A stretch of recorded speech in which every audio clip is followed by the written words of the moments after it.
definition of character education that I like is helping a child to know the good, to love the good, and do the good. Well, there's belief, trust, friendship. So everything you do on the field, everything you do in your life, they go together. Are parents all alone in trying to transmit positive values? What responsibility do schools, churches, and community groups have to help parents raise a moral child? What distinguishes us from the other animals is we can reason. If we are presented with an issue, we can weigh the consequences, look at the alternatives, come up with a judgment about what we ought to do. Kevin Ryan is president of the Character Education Partnership and director of the Center for the Advancement of Ethics and Character at Boston University. He frequently speaks to school teachers about the need to promote and model good character to students. Well, character is a word that's all of a sudden being rediscovered, and it's a word that has a wonderful root. It comes from a Greek root for a stylus, a writing implement, and it's a good word because it captures a wonderful image of a person using a stylus to mark their own personality, their own souls. Professor Ryan believes schools have an important role to play in transmitting morality and values to children through lessons that build character. Centuries now, we've sent our children off to school, and now we're sending them off for much longer periods of time. We need to have the schools really be an extension of the family, extension of the community, of the church, to help a child take on the mission of their own character formation, and for schools to really work with parents on trying to understand what that mission is.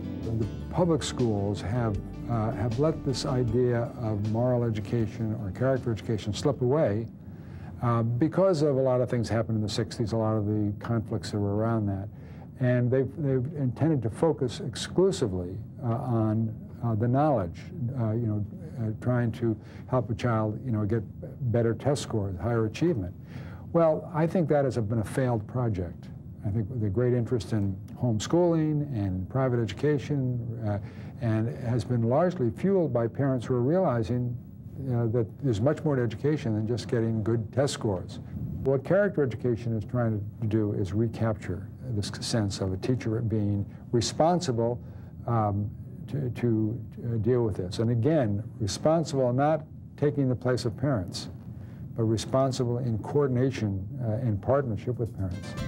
One of the ways to look at character education is that it's a language system. It's a language of good and bad, right and wrong, that has really slipped away. We've talked about, in psychological terms, about adjustment and self-concept. And I think we're beginning to realize that's been a very empty dialogue. You got to follow these rules too. A definition of character education that I like is helping a child to know the good, to love the good, and do the good.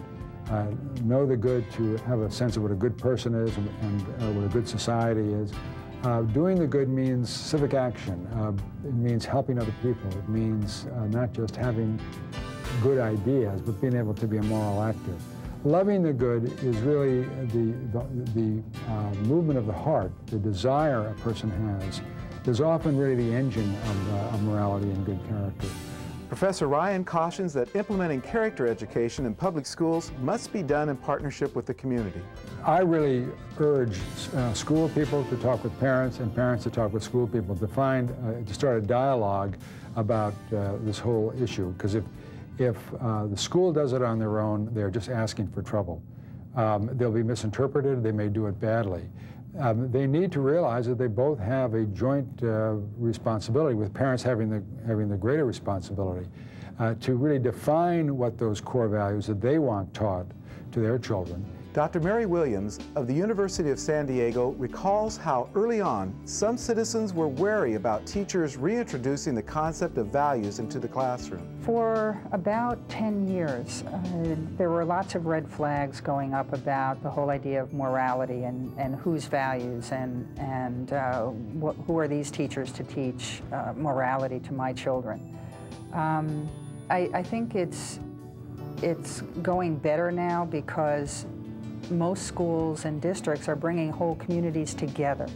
Character education, I think, needs to be embraced by whole communities, and the school is just a small part of that community.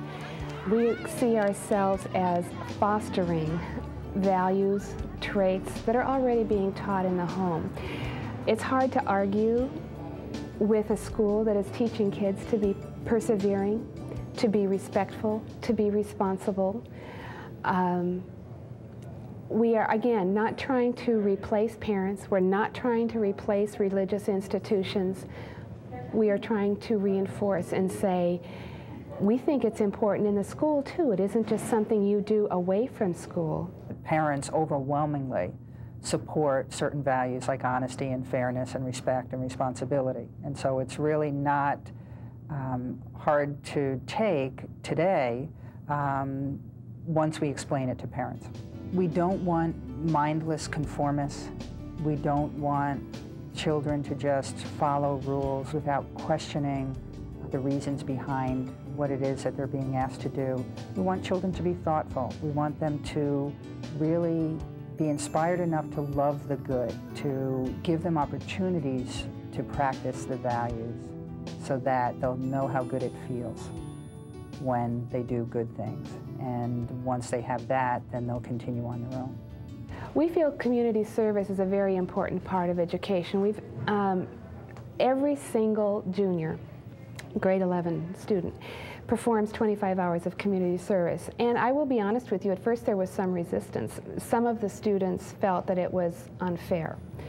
Many of the students, however, were already doing it. The hours are tracked in their history classes, and then they write a reflective essay in their English class about the experience. And the essays are terrific testimonials. By participating in community service, I have gained valuable insights that will make me a better person and guide me in assisting others to improve their lives. And I have binders full of these kinds of testimonials. Professor Ryan has no illusions about the fact that students without supportive parents face obstacles. Trying to get a child to know the good and love the good and do the good when he goes home and his father is laid out on the sofa drunk out of his mind and his mother is totally captivated by television or any number of disorders is clearly a problem. On the other hand, the schools have always been an alternative escape for children. I mean, American history, world history is filled with people who have come from these deeply troubled, we now call dysfunctional families. And there's been a teacher, there's been an environment in the school that's really been their salvation. Every child needs to have one adult that's really crazy about them. And I think a lot of kids don't find that at home, but they'll find it in the school. I think it's really a tough age to raise children in, and parents do face many different challenges. One is finding just time for family. These days, economically, a lot of parents, both of them are working 2 jobs. You know, dad might be working 2 jobs, mom's working 1, and so they don't really have enough time to spend with the kids.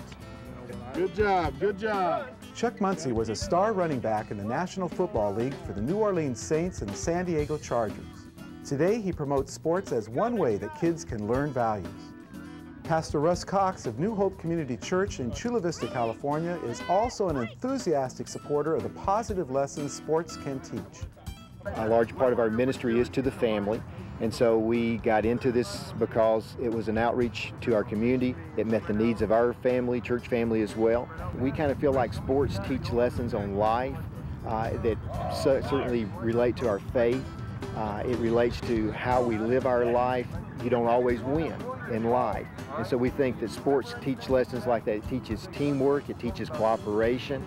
And so we feel like sports are very important in helping a child grow up and learning later on how to even just adjust and relate to life and real life issues. When they grow up to be adults, they're not always going to win in their job. So they need to learn those types of lessons that sports can teach. We feel like sports are very important in helping a child grow up and learning later on how to even just adjust and relate to life and real life issues. When they grow up to be adults, they're not always going to win in their job. So they need to learn those types of lessons that sports can teach.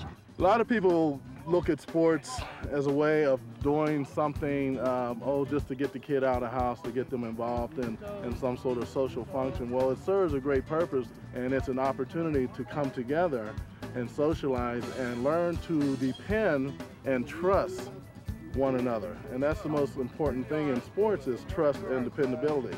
So we're fortunate that we've been able to contact and find Christian sports figures who are willing to come to our church. They'll do camps like this for us, and the kids look up and they see this, someone who's been successful in the area of sports, and are really, will listen to that person, maybe more so than they would listen to somebody that they should listen to, but yet they'll certainly give an ear to someone who's been a professional athlete, who has that type of notoriety and celebrity status. There's a lot of things other than just going out and playing ball that involves team sports. You know, there's belief, trust, friendship, and those are all the things that you got to deal with socially in your life every day. So everything you do on the field, everything you do in your life, they go together. This is my calling. I truly believe this is something that I love to do. It gets me up every morning. This is my job. This is, you know, I'm no longer Chuck Muncie, the football player, although I utilize that to get me into the door, but you know what I'm doing is coming across as Chuck Muncie, the person who's trying to help and give back to you. For several years, Chuck Muncie directed local boys and girls clubs and now serves thousands of kids through the Chuck Muncie Youth Foundation. But his own struggles of the past also help to warn youth who are at risk for taking the wrong path. During my career in professional sports, got involved in the hoopla, the limelight, the nightlife, all the negative things that happen to you when you get into that celebrity status. And I ended up getting some hard times. I ended up going to prison. I was involved in drugs. And when I see them going down the wrong path or doing some things, or they challenge me on something, I can, you know, look them in the eye and say, hey, you know, been there, done that. You know, you don't want to do this. This is the outcome that it's going to be. I think the vast majority of research has shown over and over, the vast majority of people today do not believe in absolute truth. Even scary enough is even many Christians today don't believe in absolute truth. And so it's crucial, if you don't have some type of standard to fall back on, when you reach a moral crisis or a decision point in your life, I think the question that we try to ask our kids is, how are you going to make your decision? When it comes to that decision point in your life, what's the foundation off of which that decision will be made?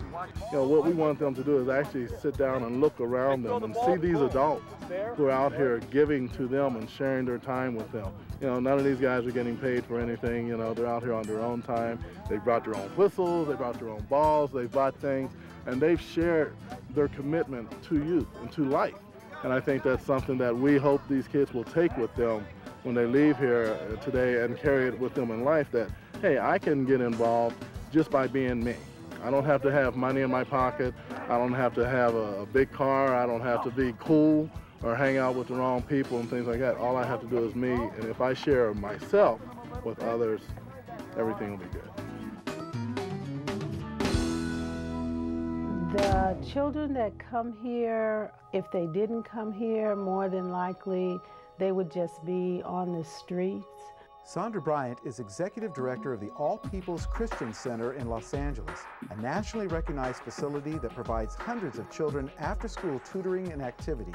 We're located in an area of a community which is a very poor community in the sense that we have many individuals that are below the poverty level in terms of an area of a community which is a very poor community in the sense that we have many individuals that are below the poverty level in terms of financial income. We have a very high crime rate. There is an abundance of drugs, an abundance of liquor stores. So the challenges for them have to do with living in an environment and really wanting to succeed. In addition to the challenges of growing up in the neighborhood, Ms. Bryant feels kids everywhere can be confused in a society where there's no consensus about values and morality. We live in communities now where individuals have, families have different values, and people long for the good old days when everyone looked out for everyone else's children, and that was something that was very common. It was not uncommon for a parent to chastise another person's child. But those days are gone because parents do have different values and they do have different ways of raising their children, and some people are offended by other individuals' ways. An example is a young man who was very rude and vulgar with the other children on the block, and when the parents went to talk to the parent of this young man, the parent was vulgar. and rude. And gang members began getting involved in it, and there were threats. And so it makes people not want to get involved. It makes people want to stay in their homes and just kind of shut their eyes. But there are people who long for that time and who want to get involved and are willing to take that risk. There's just not enough, but there are people who are willing to do that.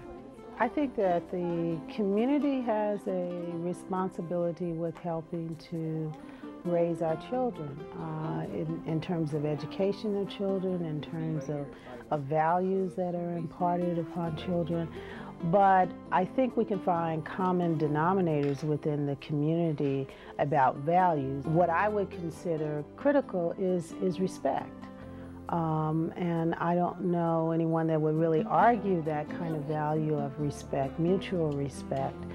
I also believe that while we talk a lot about honesty, and we live in the kind of society now where so much is being shared about situations where people have not been honest and have not been forthright, I think they can also be teaching opportunities, because just because a person is dishonest does not mean that you have the right to also be dishonest. And so you learn from another's misfortune or from another's mistake. And again, the community becomes a place where you emphasize honesty, and where you have individuals who are not politicians or not entertainers, but who demonstrate honesty and who demonstrate integrity. And those become the role models for our young people. With their after-school program, they have very good teachers that follow my morals as well. So it's they're really implementing what I teach my children here.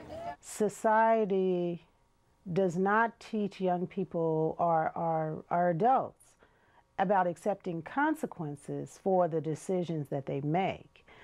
I think that that's what we try to teach here, that we do have rules and we do have values, and if you break the rules, there are consequences. We need to rely on each other more and more when it comes to raising our families, when it comes to just really living. There's more stress now for parents and for individuals than when the stress that my mother had, or even the stress that her mother had. If we didn't have a center like this one, my children wouldn't have any place to go to. And they would either stay home by themselves or with friends, which I'm very grateful for this center. Ms. Bryant recognizes that no matter what the center does to help a child, it can be even more successful when it provides parenting skills instruction to those families that need it. We, I think, take for granted that just because a person becomes a biological parent, that somehow everything is innate and they will know how to be a parent to their children, but they only know the experiences of their parents. And so in some cases, they may not have had the type of supportive family. And so we try to provide them with that education in terms of how to be a parent, of how to communicate, or what are some things that you can do to assist your child. I think that's why our program is really so significant, or why as an institution we have a large impact on the community, because children and families can come here and know that they're safe here, and know that there are people here who care about them. As we've seen, there are many people in education, community organizations, and faith groups who care deeply about the values and the morals our children are learning. In this complex world, it just makes sense for parents to make use of the resources available to them to raise a moral child.